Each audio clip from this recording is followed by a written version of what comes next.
बोला अभी बहुत जल्दी मैं समय ले रहा हूँ माननीय मुख्यमंत्री से, तो जितने हमारे यहाँ से गौला में जो लोग काम कर रहे हैं, जितने मुख्य लोग हैं, इन लोगों को मैं लेके जाऊँगा। प्रतिनिधिमंडल एक मैंने इन लोगों से बात करी है, जो मुख्य 10-15 लोग हैं उनको मैं लेके जाऊँगा। तो चाहे राजस्व की बात हो चाहे कोई बात हो, ये बात उनके माननीय मुख्यमंत्री जी के सामने रखी जाएगी। और उसके बाद जो भी देखिए, मैंने क्या कहा, हमारे मुख्यमंत्री जी जनहित के लिए ही सोचते हैं। जिस प्रकार से वो काम कर रहे हैं, जनहित के लिए कार्य कर रहे हैं, उत्तराखंड राज्य को और प्रगतिशील बनाने के लिए वो काम कर रहे हैं। तो जितनी भी समस्याएं हैं उनके सामने मैं बात रखूंगा। और बात मैंने ऐसा नहीं कि रखूंगा, बात रख चुका हूं, लेकिन एक बार पुनः सभी लोगों को ले जाके एक बार, क्योंकि जब जिसका दर्द होता है जब वो बोलता है तो वो बात सीधे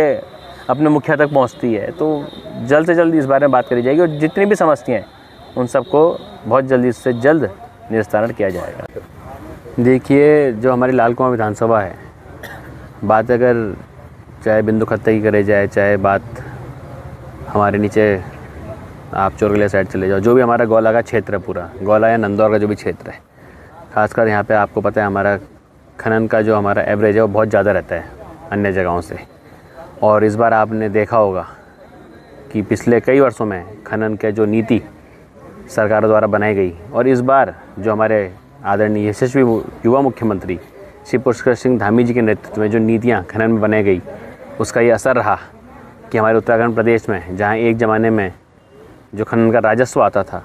वो 200 से 300 करोड़ के लगभग इस करीबन आता था, लेकिन आपने पहली बार देखा जब से हमारे मुख्यमंत्री जी के नेतृत्व में और हमारे सभी जितने अधिकारी हैं, चाहे उसमें हमारे श्री राजपाल लेखा जी हो गए या सभी जितने भी खनन के हमारे अधिकारी हैं, इनकी मेहनत से पहली बार ऐसा रहा कि उत्तराखंड में ऐतिहासिक राजस्व, मतलब आप सोचिए 200-300 करोड़ से सीधे आज 1100 करोड़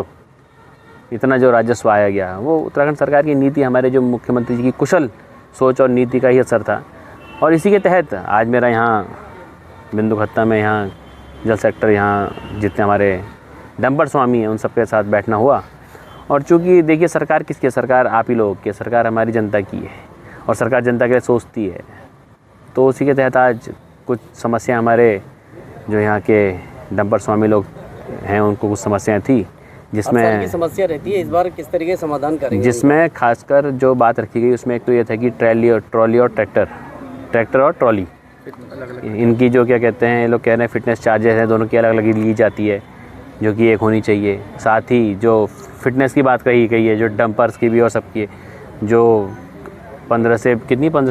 मतलब बड़ी उनकी पहले से मतलब बड़ी है, जो अगर पहले जो 3-4 हज़ार होती थी वो शायद अब 15 से 20 हज़ार की ओर पहुंच गई है। तो उस बारे में मेरी, हमारे जो परिवहन के सचिव हैं